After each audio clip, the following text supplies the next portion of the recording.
کہ ابو سعید خدری رضی اللہ تعالیٰ عنہ بما اصحاب کے کسی سفر میں تشریف فرما تھے۔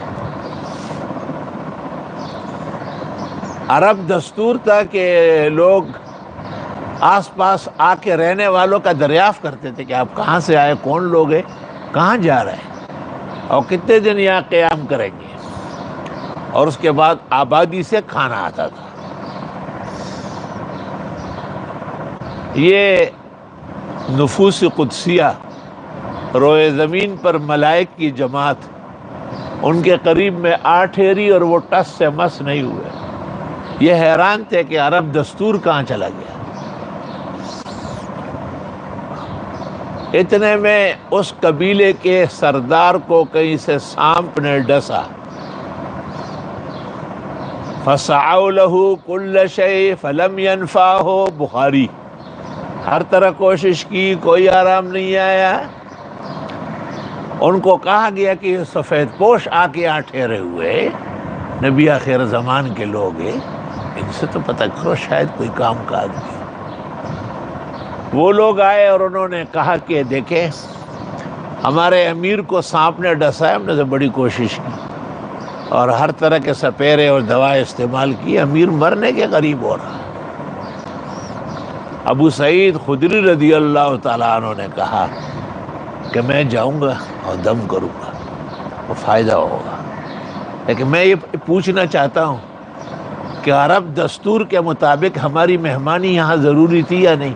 انہوں نے کہا ضروری تھی۔ کہ اتنے دن سے ہم ٹھہرے ہوئے ہیں، آپ نے پوچھا تک نہیں، لہذا آپ بھی ہمیں کچھ مقرر کریں گے تب جاؤں گا۔ چنانچہ انہوں نے فیصلہ کیا کہ ہم ایک ریوڑ بیڑ بکریوں کا دیں گے۔ اس کے بعد ابو سعید خدری رضی اللہ تعالیٰ عنہ صبح و شام بخاری میں 3 دن گئے۔ دم کرنا کوئی آسان کام نہیں ہے کہ مولوی صاحب والی دم ہو جائے، دم کام ہے، ھذا فعل عظیم و عجیب۔ 3 دن 3 صبح و شام ابو سعید خدری گئے اور وہاں ان کو دم کیا۔ امیر کو بالکل آرام آیا اور امیر نے کہا جو آپ نے طے کیا ہے اس سے زیادہ دے دے۔ 3 روایتیں ہیں، ایک روایت میں ہے کہ 30 بکرے تھے، دوسری میں ہے کہ 80 تھے، سنن کی ایک روایت میں 120 ہے۔ علماء دین کہتے ہیں کہ 30 بڑے ہوں گے اور ان کے بچوں سمیت 80 ہوں گے، بعضوں کے بچے 2 3 ہوتے ہیں، وہ ملا لے تو 120 ہو جائیں گے۔ جب حضرت ابو سعید خدری یہ ریوڑ لے کے آئے تو صحابہ نے کہا اخذت علی کتاب اللہ اجرا، یہ قرآن پر اجر لیا آپ نے؟ یہ اشکال تو پہلے ہو چکا ہے جو آپ خواندہ خواندہ قسم کے لوگ کر رہے ہیں۔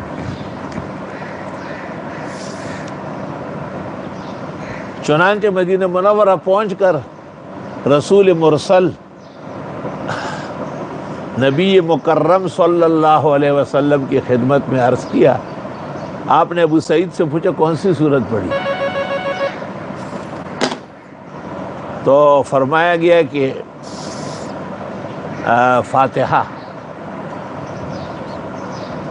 اور آپ نے کہا بے شک اس میں ہر مرض کی شفا ہے، اور پھر فرمایا کہ یہ جو بیڑ بکری علی آپس میں بانٹو پورے لشکر میں، اور ساتھ یہ بھی کہا کہ میرا حصہ بھی مقرر کرو۔ اس روایت کو صحاح کی تمام کتابوں نے نقل کیا ہے۔ اس کے بعد کسی فقیہ یا مجتہد کا یہ استدلال کہ طاعات پر اجارہ ناجائز ہے محل نظر ہے، اور پھر یہ استدلال کرنا کہ قرآن پڑھنے والا خواہ قرآن خوانی کرے یا قرآن پڑھنے والا تراویح میں پڑھے، اس کو کچھ اکرام اور اعزاز کی نیت سے دینا ناجائز ہوگا۔ اس عاجز اور فقیر کو یہ تمام استدلالات علی خلاف ما احد عن رسول اللہ صلی اللہ علیہ وسلم معلوم ہو رہی ہے، اس لیے اس قسم کی تمام فتاویٰ کبار کے ہیں یا صغار کے ہیں، ساجز کے نزدیک رد ہے وہ، کیونکہ ان میں سے کوئی بھی پیغمبر کے ساتھ نبوت میں شریک نہیں ہے، آپ نے وہم تک ظاہر نہیں کیا۔ یہ استدلال کرنا کہ امور دنیا پر جائز ہے، حضرت بنوری نے کہا والعلت تقتضی ان تعم، یہ استدلال کرنا کہ امور دنیا کے لیے تو خیر ہے لیکن امور آخرت ایصال ثواب کے لیے منع ہے۔ شان ورشا کہتے اکف لسانی عنہ، میں اپنی زبان کبھی بھی ایسی نہیں چلاؤں گا، یعنی یہ بھی غلط استدلال ہے۔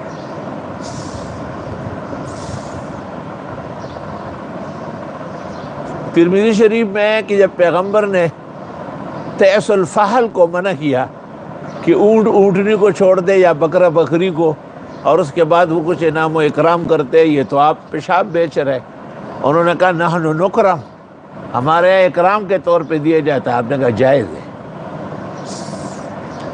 تو پیغمبر نے جب اس کے اصل معانی اور اصل ماحول سمجھ لیے تو فتویٰ بدل دیا، یہ فتوے نہیں بدلتے ہیں، اور ہر سال میرا اور ان کا جو ہے نا گتما گتمی ہوتی ہے، میں ان کے لیے تکڑا ہوں اللہ کے فضل سے۔ یہ کبھی ایک بزرگ کا نام کہ یہ سارے بزرگ سر آنکھوں پر، میرے بھی بزرگ ہے، میرے بھی محترم ہے اور مکرم ہے، لیکن میں پیغمبر مرسل محمد مصطفیٰ احمد مجتبیٰ صلی اللہ علیہ وسلم کی صریح حدیث ایک لفظ یہ ہے ان خیر ما اخذتم علیہ اجرا کتاب اللہ، بہترین اجرت وہ ہے جو کتاب اللہ پر ملے، اور ان احق ما اخذتم علیہ اجرا کتاب اللہ، سب سے حقدار اجر تو وہ ہے جو قرآن پڑھے اور پھر ملے، تو قرآن خوانی پر لینا دینا صرف جائز نہیں، باعث ثواب ہے۔ تراویح کے حافظ کو کچھ لینا دینا صرف جائز نہیں، اس زمانے میں واجب کے درجے میں ہے،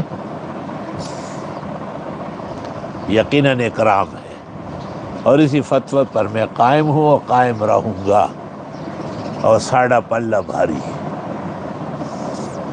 اللہ تعالیٰ جزائے خیر دے ندوے کے اس فقیہ کو جس نے القاموس فی الفقہ لکھا ہے،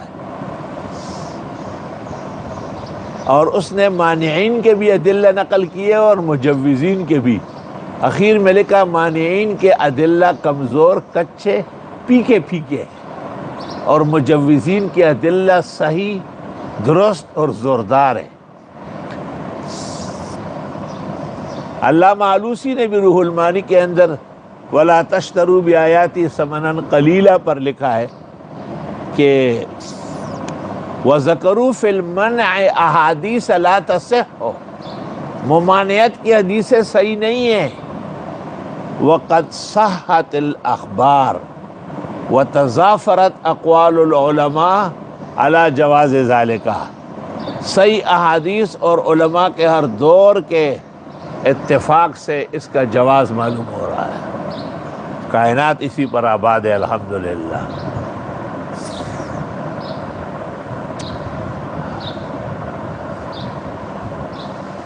تو مفسرین قائل ہے، فقہا قائل ہے، محدثین قائل ہے، تو میں نہیں جانتا کہ اپنے بعض بزرگوں کو عند الفتاویٰ یہ حدیث مستحضر نہیں ہوئی تو معذور ہے، معاف ہے۔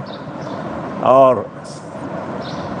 میں نے آج تک کسی معتبر فقیہ، خواہ وہ دلی کے علماء ہو یا دیوبند کے حضرات ہو، جنہوں نے اس حدیث کے جواب دیتے ہوئے ممانعت کا فتویٰ دیا ہو،